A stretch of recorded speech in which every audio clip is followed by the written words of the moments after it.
La chose la plus courante que vous verrez à propos de la géopolitique, ce sont des analystes qui prédisent la fin de l'État russe et le démembrement de son territoire.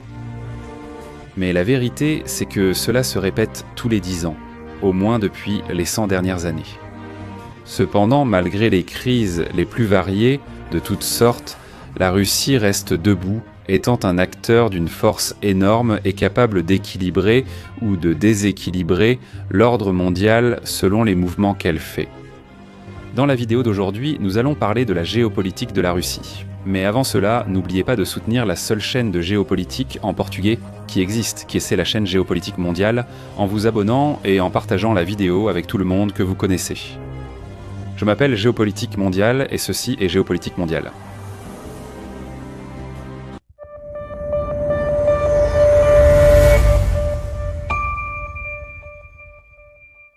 La Russie est le plus grand pays du monde, avec son noyau géopolitique consolidé autour du fleuve Volga et de son actuelle capitale, Moscou, s'étendant du nord, où se trouve aujourd'hui Saint-Pétersbourg, donnant accès à la mer Baltique jusqu'au sud, dans la région où se trouvent aujourd'hui les villes de Volgograd et Nijni Novgorod, à l'est, ayant ainsi accès à la mer Caspienne. Autrement dit, rien que son noyau géopolitique, le soi-disant noyau moscovite, est déjà plus grand que la plupart des pays. La région est vaste, mais pratiquement en général plate, sans grande formation géographique pouvant servir de défense naturelle.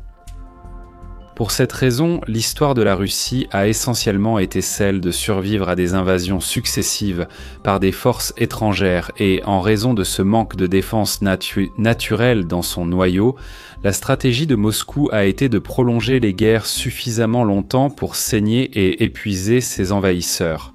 Ce facteur d'invasion constante, le manque de défense naturelle, combiné à de longues et sanglantes guerres, a eu un énorme impact sur la culture et la psychologie russe, et bien sûr aussi sur sa politique, tant intérieure qu'extérieure. Cela est évident dans son histoire ancienne, avec cette plaine eurasienne entre la Baltique et la mer Noire, étant la zone approximative d'où les Slaves de l'Est allaient établir leur premier État. Ils sont restés ici en raison des ressources naturelles, de l'espace pour l'expansion et des déplacements relativement faciles le long des routes fluviales, ainsi que des bons endroits pour fonder des villes et des villages. Cependant, comme cette région n'offre pas de sécurité, elle a toujours été une invitation ouverte aux envahisseurs potentiels, venus aussi bien de l'Est que de l'Ouest, qui souhaitaient s'approprier cette terre fertile. Et une fois qu'ils l'avaient fait, ces envahisseurs devaient alors rester forts et vigilants pour défendre leurs terres contre les prochains envahisseurs qui viendraient sûrement. Tantôt, le premier groupe identifiable de personnes qui contrôlaient les steppes montaient les Cimériens vers 1000 ans avant Jésus-Christ, jusqu'à ce qu'ils soient conquis par des peuples nomades appelés les Scythes, vers 700 avant Jésus-Christ jusqu'à 200 avant Jésus-Christ, lorsqu'ils sont conquis par les Sarmates qui allaient garder cette région jusqu'en 370, où ils allaient finalement être anéantis par les Ans. La dévastation des Huns fut si grande que la région ne connut aucune force unifiée et significative jusqu'au 7e siècle, lorsque les Avars prirent le contrôle de la steppe au nord de la mer Noire, qui seraient à leur tour soumis par les Khazars. En d'autres termes, la région ne fut rien d'autre pendant 2000 ans qu'un entrepôt où les conquérants du passé étaient bas conquis par les conquérants du futur, ce qui allait finalement changer lorsqu'un prince de Kiev, en 966, allait vaincre les Khazars, formant ainsi le prototype de l'État russe qui émergerait plus tard. Là où se trouvent aujourd'hui l'Ukraine, la Russie et la Biélorussie. L'origine du premier État russe, connu sous le nom de Rousse de Kiev, est incertaine et fait l'objet de débats historiques depuis longtemps. Le problème, du moins pour les Russes, c'est que les fondateurs de cet État étaient probablement des étrangers, des commerçants guerriers venus de Scandinavie connus sous le nom de Vareg, et le terme russe fait probablement référence à ce peuple. Mais il est également possible qu'il fasse référence à certains slaves orientaux qui vivaient déjà dans la région depuis plusieurs siècles auparavant. Mais si d'un côté, la Rousse de Kiev serait la fondation de la future Russie, ce qui va ouvrir la voie, d'un autre côté, les moyens pour qu'elle naisse réellement allaient à l'être, ironiquement, la force envahisseuse des Mongols. des tribus nomades qui vivaient en spi dans les steppes au nord de la Chine et étaient eux des guerriers montés et d'excellents cavaliers. L'invasion mongole de la Rousse de Kiev a lieu en 1237 avec une attaque contre la principauté orientale de Ryazan et déjà en 1240 les Mongols attaqueront la ville de Kiev, capitale de la Rousse de Kiev. Ils l'ont complètement détruite, la majorité des habitants ayant été tués ou emmenés comme esclaves. La destruction de Kiev a été un coup dévastateur pour la société russe, la ville étant un centre culturel et religieux important, en plus d'être le siège des principautés russes. Sa destruction a marqué le début de la domination mongole dans la région, ce qui a forcé la société russe à s'adapter au gouvernement mongol et à sa culture, ce qui a fait que la culture russe, qui naîtrait plus tard, serait un mélange de culture mongole et de la culture russe de cette époque. Toutefois, au XVe siècle, sous la direction d'Ivan III, la principauté de Moscou a commencé à gagner en puissance et à se révolter contre la domination mongole. Et en 1480, Ivan III réussit à vaincre les Mongols lors d'une bataille décisive et se proclama premier tsar de Russie, marquant le début de la fin de la domination mongole. Grâce à l'effondrement de la Russe de Kiev, la ville de Moscou a commencé à croître et à se distinguer grâce à sa position stratégique autour de la rivière Moskova, affluent de la rivière Oka, qui elle-même se jette dans la Volga, attirant ainsi d'importantes routes commerciales, ce qui a contribué à son développement économique. Cependant, le problème du manque de barrières naturelles persistait, et sans surprise, le traumatisme de nouvelles invasions était désormais profondément enraciné dans la mentalité russe. Ainsi, pour résoudre ce problème, les stratèges et hommes d'État russes ont traditionnellement maintenu la stratégie initiée par Ivan le Terrible au XVIe siècle, consistant à garder le contrôle des barrières géographiques éloignées qui pouvaient alors servir de défense à leur noyau géopolitique, en mettant en avant le contrôle central sur les monts Oural pour assurer la défense orientale du Tsarat de Russie, tout en garantissant la domination au nord, vers l'Arctique notamment, en établissant la domination sur l'importante péninsule de Kola, tandis qu'au sud, il consolidait la domination sur les montagnes du Caucase, utilisant cette région comme barrière contre d'éventuelles menaces perses ou ottomanes. Déjà au XVIIe siècle, alors que les océans étaient disputés par les empires maritimes européens comme le Portugal, l'Espagne, la France ou l'Angleterre, la Russie entame un processus d'expansion territoriale terrestre similaire au processus de colonisation des puissances d'Europe occidentale, s'étendant vers l'est dans la vaste, plate et pratiquement vide région de Sibérie, atteignant finalement les montagnes Shenzhen, les montagnes Altaï et le lac Baïkal à l'est et au sud-est, où, au milieu de ce siècle, les Russes allaient atteindre le fleuve Amour et les environs de l'Empire chinois, alors dominé par la dynastie Qin. Après une période de conflit avec cette dynastie, la Russie fit la paix avec eux en 1689, cédant ses revendications territoriales sur la vallée de l'Amour, mais obtenant en contrepartie l'accès à la région orientale du lac Baïkal et à la route commerciale vers Pékin, un accord qui ouvrirait la voie à l'avancée finale vers l'océan Pacifique. Parallèlement à cette course vers l'Orient, le tsarisme russe poursuivit également son expansion territoriale vers le sud-ouest, revendiquant les soi-disant champs sauvages, où se trouvent aujourd'hui l'actuelle Ukraine orientale et le sud-ouest de la Russie, qui étaient alors sous domination polono-lituanienne. L'objectif russe était de conquérir à la fois la Crimée afin d'avoir un accès maritime à la mer Méditerranée, ainsi que la partie occidentale de l'Ukraine pour tenter d'utiliser les montagnes des Carpates au sud-ouest comme défense contre les forces européennes. Cependant, le plan échoue et la domination de Moscou sur la région ne s'établira qu'à la fin du XVIIIe siècle. En 1721, le Tsarat de Russie change alors de nom pour devenir l'Empire russe, lorsque le tsar Pierre Ier le Grand décide de donner au pays un titre plus conforme à son importance croissante sur la scène internationale. Il voulait que le pays soit perçu comme un empire, semblable aux grandes puissances européennes telles que la France et la Grande-Bretagne, et il a utilisé ce nouveau titre pour refléter cette ambition. Cette ambition n'était pas incompatible avec la taille de la nation qui, désormais, en plus de dominer l'ouest de l'actuelle Ukraine et la Crimée, s'étendait au nord de l'actuelle Biélorussie, fermant l'accès aux plaines du nord de l'Europe. Un vaste et large corridor qui a été considéré par les stratèges russes et européens comme une zone d'accès direct et continu au noyau géopolitique de la Russie. À cette époque également, les Russes tentent leur première aventure outre-mer, en établissant des colonies dans les Amériques, là où se trouvent aujourd'hui l'Alaska et la Californie. Cependant, avec un territoire excessivement étendu et sans capacité navale suffisante, ces colonies comptent en finir par échouer. Et finalement, l'Alaska serait vendu aux États-Unis en 1867.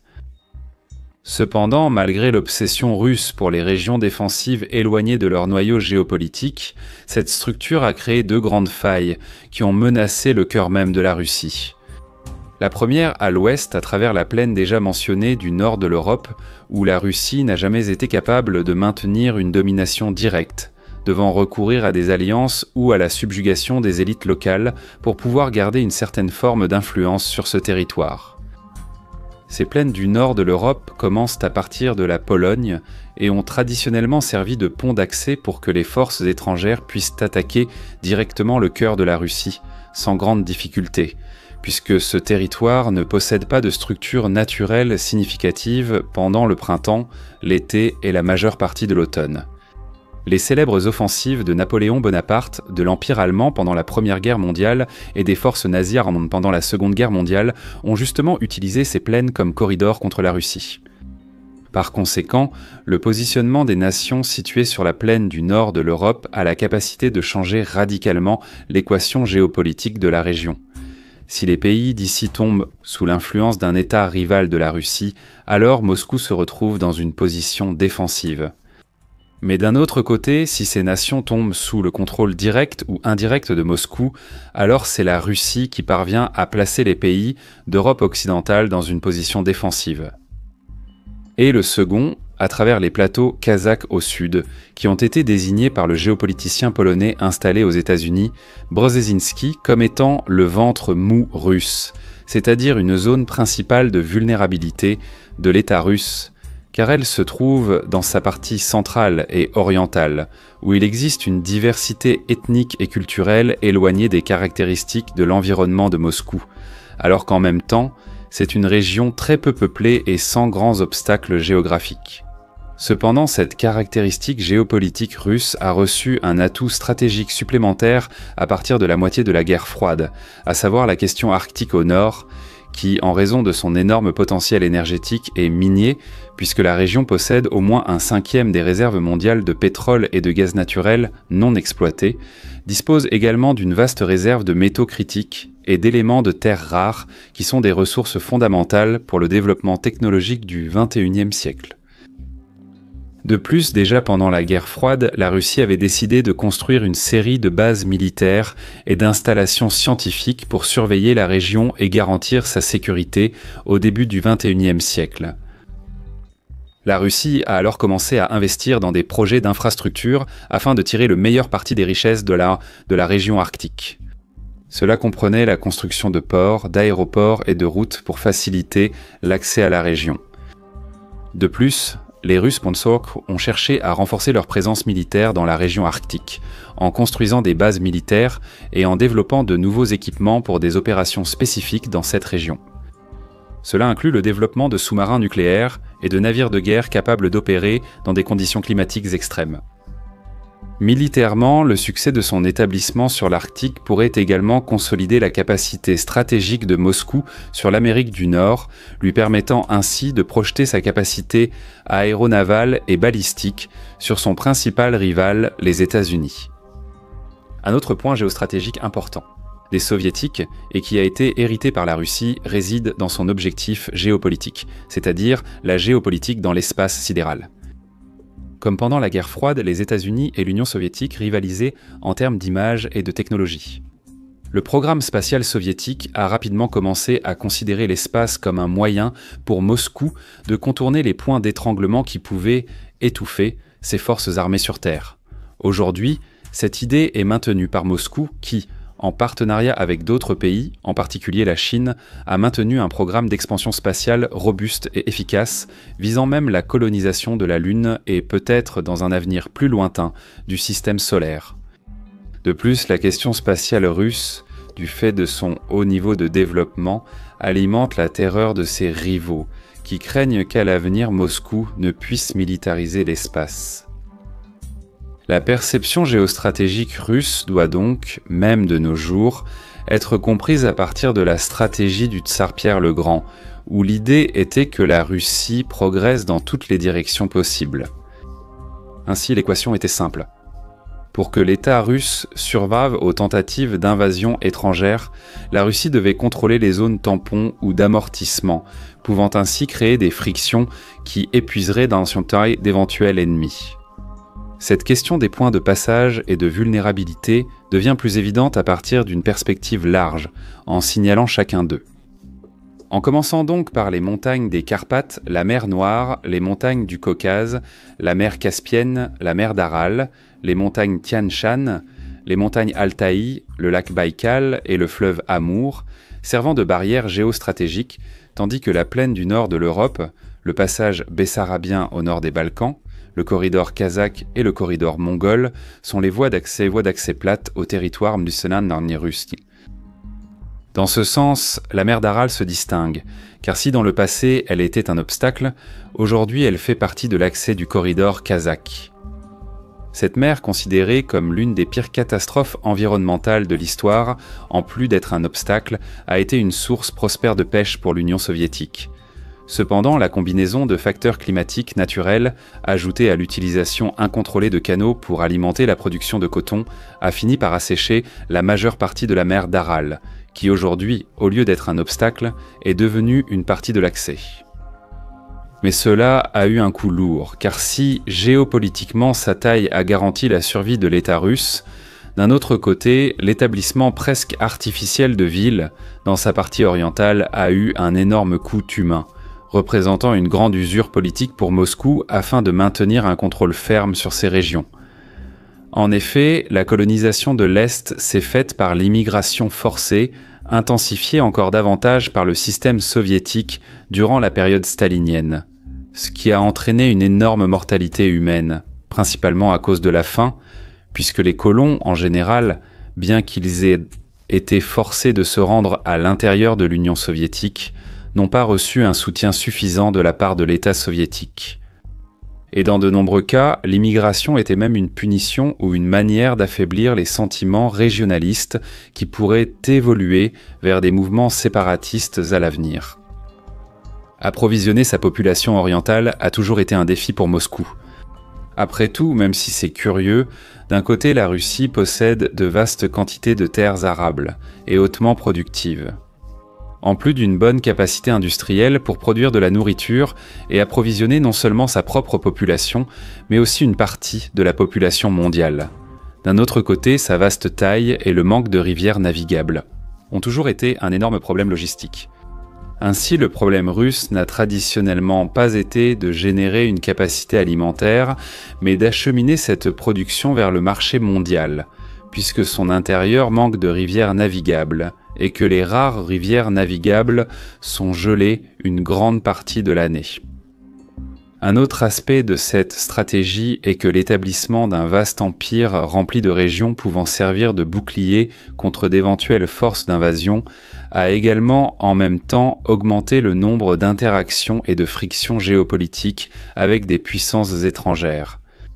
Autrement dit, la Russie s'est finalement placée elle-même dans une position de confrontation permanente avec presque toutes les puissances géopolitiques majeures de l'Eurasie. Avec la France, l'Allemagne et l'Angleterre à l'ouest, la Turquie et l'Iran au sud, la Chine et le Japon à l'est, le Canada au nord et même, à son point le plus extrême à l'est, avec les États-Unis eux-mêmes à travers le détroit de Bering. Ces frictions constantes, ajoutées aux divergences internes, obligent la Russie, quel que soit son modèle politico-économique, à maintenir en permanence une grande capacité militaire et de renseignement tant interne qu'externe, ce qui, à son tour, engendre non seulement un lourd coût économique, mais aussi un renforcement historique de l'élite lié aux forces de sécurité. Que ce soit sous le Tsarat de Moscou, l'Empire russe, l'Union soviétique ou la Fédération de Russie, son histoire de friction et de méfiance envers ses voisins, ainsi que sa culture qui renforce les élites liées à ses corps de sécurité, rendent l'instauration d'une démocratie libérale à l'occidentale une utopie très peu probable de se réaliser un jour. Car dans l'histoire de la Russie, un gouvernement faible a toujours abouti à des insurrections et des révoltes qui ont causé plus de morts que les guerres ou même que les gouvernements forts ou autoritaires. En d'autres termes, la Russie est un État qui lutte en permanence pour sa survie. Mais il existe une autre raison à l'expansion russe vers l'Est que la simple défense géostratégique, c'est le facteur géoéconomique. Le sud de la Russie, en s'adorant s'étendant de la frontière de l'Ukraine jusqu'au nord de la Mongolie, forme une quasi-ligne droite où se trouvent dans certaines des terres les plus fertiles de la planète, la Russie étant l'un des 4 plus grands producteurs alimentaires du monde. Tandis que dans le Caucase, autour du fleuve Volga, en Sibérie et dans l'extrême-orient, se trouvent des zones extrêmement riches en pétrole, gaz naturel et charbon. Et puis sur le plan énergétique, la Russie détient les plus grandes réserves de gaz naturel du monde, la 2e plus grande réserve de charbon et la 8e plus grande réserve de pétrole. Enfin, autour des monts Oural, au centre-sud et à l'est, se trouvent les plus grandes sources de minéraux de la planète, la Russie étant le seul pays au monde à posséder sur son territoire tous les types de minéraux, avec des réserves estimées à 75 000 milliards de dollars. Par conséquent, la Russie est simultanément l'un des producteurs les plus vitaux d'aliments, d'énergie et de minéraux au monde. Étant une partie fondamentale de la chaîne de production mondiale, sans la Russie, toute la chaîne mondiale pourrait éventuellement s'effondrer. Cet excès de richesse, combiné au manque de main-d'œuvre humaine, a toujours été perçu de manière ambiguë par Moscou. Tantôt fier de sa richesse, tantôt sentant que des étrangers convoitent et conspirent pour voler ses richesses. Quant à la question maritime, pour l'instant, la Russie présente une série de vulnérabilités. Non seulement sur sa côte nord, qui est impraticable la majeure partie de l'année en raison de la glace, mais en plus, ses principaux ports de Sébastopol en Crimée, Baltitsk à Kaliningrad, Severomorsk à Mourmansk et Vladivostok à l'extrême est sont des points qui pourraient facilement être bloqués par des forces hostiles dans les détroits. Ainsi, bien que la Russie soit naturellement un acteur terrestre, l'État russe a toujours été contraint de développer une marine suffisamment puissante pour, au minimum, pouvoir exercer des représailles au niveau stratégique en cas d'agression et garantir un libre accès à travers ces détroits, ou être capable de punir d'éventuels États hostiles qui tenteraient de bloquer ces passages maritimes. Cependant, si à l'avenir, les spéculations sur les changements climatiques dans l'extrême nord de la planète s'avèrent vraies, alors ce fait signifierait un changement profond et gigantesque non seulement dans la géopolitique russe, mais aussi dans l'équilibre du pouvoir mondial, puisque dans ce cas, la Russie deviendrait un corridor naval entre l'Asie et l'Europe, continu et permanent, contrairement aux routes qui passent par le sud de la planète. Ainsi, la Russie serait le seul pays tout au long de la route, ce qui réduirait considérablement le coût du transport et serait beaucoup plus rapide et stable que les détroits des mers du Sud, qui sont souvent l'objet de rivalités d'influence entre les grandes puissances. Pour faire face à cela, la diplomatie russe a alterné entre une politique ambiguë, montrant parfois ses muscles pour tenter d'intimider les pays voisins qui cherchent à s'aligner avec des puissances étrangères, et se présentant parfois comme un ami et un protecteur des pays qui se sentent sous pression d'autres forces étrangères. La question de la géopolitique russe est le meilleur exemple de pourquoi la géopolitique, étant essentiellement pragmatique et ultra-réaliste, doit toujours primer sur les aspects idéologiques et pourquoi une politique étrangère motivée par des intérêts idéologiques est vouée à l'échec. Par exemple, aussi bien Lénine que Staline étaient des critiques féroces de la politique étrangère de l'Empire russe concernant le contrôle de ces zones tampons. Cependant, dès que l'Union soviétique a été fondée, la politique étrangère des soviétiques a fini, en essence, par adopter les mêmes principes et comportements que la politique étrangère impériale russe. Et à son tour, à la fin de la guerre froide et de l'Union soviétique, la politique étrangère de la Fédération de Russie a également dû adopter les mêmes lignes directrices et principes politiques que ceux utilisés par ses prédécesseurs, ne changeant que la manière de conduire et de planifier sa géopolitique.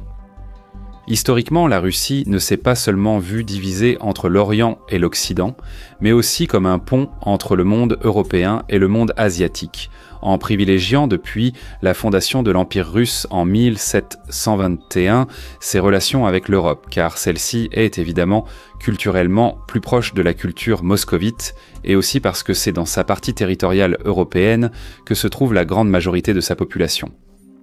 Cependant, l'ascension de l'Asie au début du XXe siècle a obligé Moscou à ne plus considérer sa partie orientale comme une simple zone défensive ou productrice agricole, mais aussi à devoir consolider de fortes interactions avec les pays de la région. D'abord avec la guerre russo-japonaise en 1905, où l'arrogance tsariste, en sous-estimant l'empire japonais, a mis l'empire russe à genoux. Le manque d'infrastructures a pesé sur l'armée russe, qui a eu des difficultés à être approvisionnée, et sa marine devant pratiquement traverser la planète en passant par des points critiques d'étranglement, comme au sud de Suez et de Malaga par exemple, n'a pas réussi à imposer des conditions d'efficacité dans son affrontement avec la marine japonaise. Et pendant la Seconde Guerre mondiale, les Soviétiques ne se sont sentis à l'aise de concentrer tous leurs efforts de guerre contre les Allemands que lorsqu'ils ont su que les Japonais n'étaient pas intéressés à attaquer leur flanc oriental. Par la suite, avec l'ascension de la Chine, qui au départ semblait être une alliée, cela s'est transformé en une énorme surcharge pour sa structure de défense lorsque les intérêts chinois ont commencé à montrer de l'hostilité lors de confrontations frontalières avec les Soviétiques dans la région du fleuve Ussuri, en Mandchourie. Moscou, qui pendant toute la guerre froide s'était préparé à un scénario de guerre sur le théâtre européen, a soudainement dû replanifier sa doctrine de défense pour se protéger également à l'extrême-orient asiatique, un facteur qui a contribué à l'effondrement éventuel de l'Union soviétique. Aujourd'hui, cependant, l'ascension asiatique, loin d'être une menace, est devenue une partie de la sécurité russe, les marchés asiatiques constituant une alternative saine pour contrebalancer la dépendance à l'égard de sa relation commerciale historique avec les pays européens. En effet, à mesure que l'orbite géoéconomique mondiale est revenue vers l'Orient, cette région est progressivement devenue plus importante économiquement pour le monde et cela a également attiré la gravité russe, les Russes accordant de plus en plus la priorité à leurs liens économiques, sociaux et politiques avec des pays comme l'Inde, le Pakistan, la Chine, l'Iran, la Turquie, les deux Corées et même le Japon. Alors que l'Europe, en raison de son rapprochement avec les États-Unis, réduit de plus en plus ses relations économiques avec la Russie et représente, du point de vue de Moscou, une menace militaire accrue. Ainsi, cela représente un changement de 300 ans de gravité géopolitique, où l'Europe était considérée comme une priorité et l'Asie comme secondaire. Désormais, cependant, l'Asie est considérée comme prioritaire et l'Europe comme secondaire et relevant de la sécurité militaire. Ce changement, cependant, n'est pas quelque chose de confortable pour les Russes, car une série de défis s'accumulent et tombent d'un seul coup sur Moscou, imposant de lourds fardeaux à sa capacité de planification géopolitique.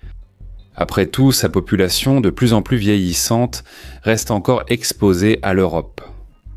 Sa partie orientale souffre encore d'un manque d'infrastructures et d'une présence humaine en quantité suffisante. Ce sont des problèmes qui prendront du temps à être résolus, car ils sont importants et très compliqués, et avec les conséquences politico-économiques de la guerre en Ukraine. La Russie devient de plus en plus dépendante de la Chine, ce qui pourrait devenir un problème si la Chine devait faire face à des fluctuations économiques, politiques ou militaires. Et pour ne pas dépendre excessivement des Chinois, les Russes ont renforcé, comme contrepoids, leurs relations avec les Indiens, créant ainsi une relation triangulaire étrange, ingrate et compliquée, dans la région d'Asie centrale. Cependant, s'il y a quelque chose de permanent dans l'histoire russe, c'est le sentiment de crise et de problème.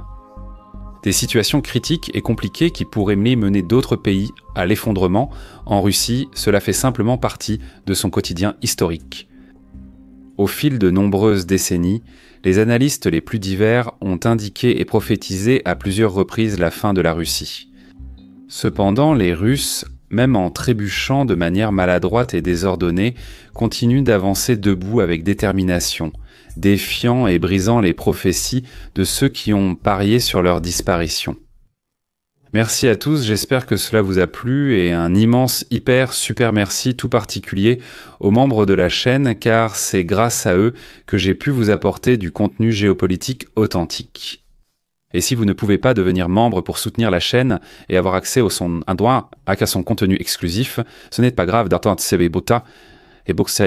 vous pouvez toujours aider en vous abonnant et surtout en partageant la vidéo avec tous ceux que vous connaissez. Merci à tous et à la prochaine vidéo.